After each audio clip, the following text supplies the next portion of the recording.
students.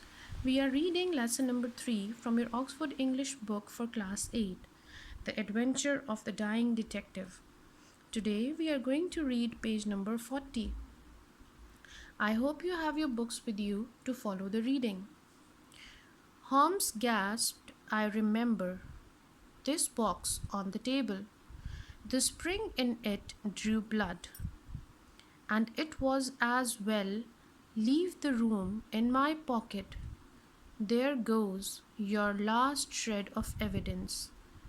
You can die with the knowledge that I killed you. Holmes' voice had sunk to an almost inaudible whisper. What is that? Said Culverton Smith. Turn up the gas.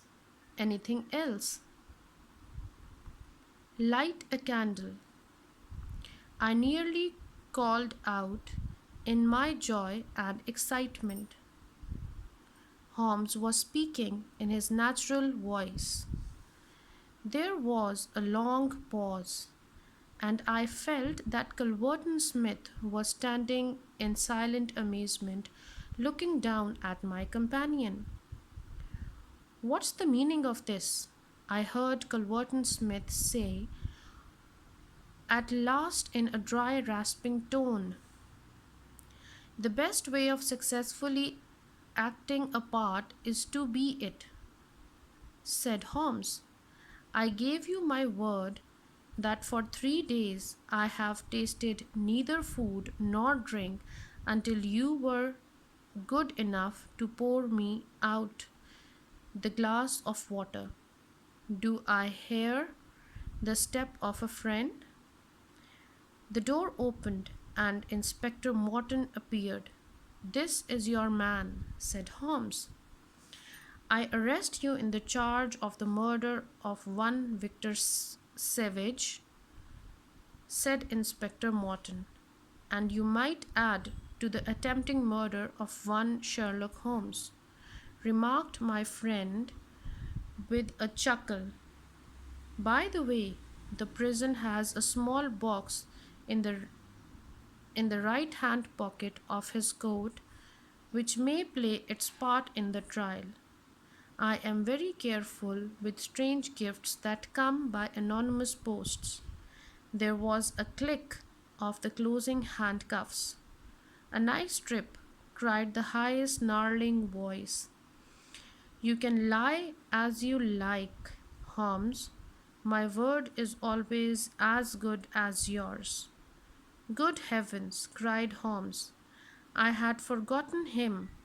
My dear Watson, I owe you 1,000 apologies. I need not introduce you to Mr. Culverton Smith, since I understand that you met somewhat earlier in the evening. But your appearance, Holmes, I asked, how did you do it? 3 days of absolute fast does not improve our beauty, Watson. A little water will fix the rest. With Vaseline upon one's forehead, rogue over the cheekbones, and crust of beeswax round one's lips, a very satisfying effect can be produced. He wiped his face. You could have seen through it had I allowed you to treat me.